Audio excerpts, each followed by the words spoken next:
حرکت دعوت و تبلیغ که امروز در سطح دنیا کار میکنن واقعا خیر بزرگی را برای انسانها رسانیدن. تعداد بیشماری از انسانهایی که با خدا آشنا نبودن از طریق دعوت و تبلیغ با خدا آشنا شدند.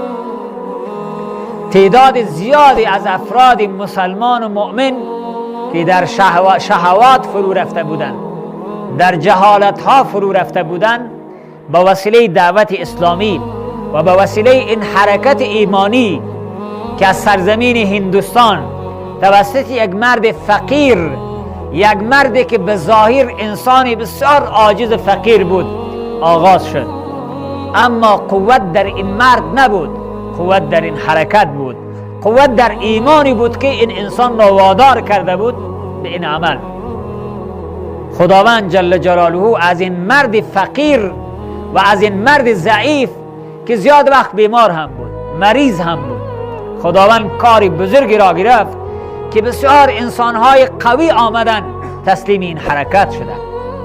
سلاح به دست نگرفته بود، از شمشیر استفاده نکرد، برای مردم پول عرضه نکرد، جایداد و دکان و زمین و تجارت ها و شیوه های تجارتی برای مردم نشان نداد.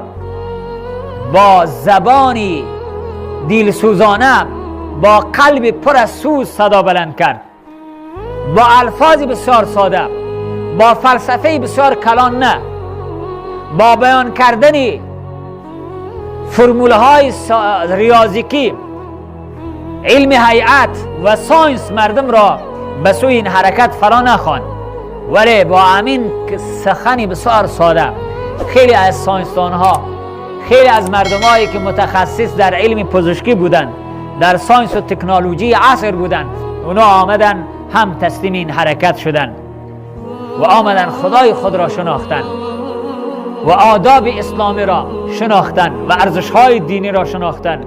آمدن بستر در پشت خود برداشتند، از بلند منزل ها پایان شدند، آمدن در روی خاص و در روی امین فرش ساده مسجد نشستند، جایی در بیابان ها خوابیدن، در اون عطری که اونجا، اون عنبری که اونجا در خانه های بلند منزل میبویدن او را رها کردن، آمدن با بسیار روش ساده ولی خیر بزرگی برای انسان ها رسانیدن.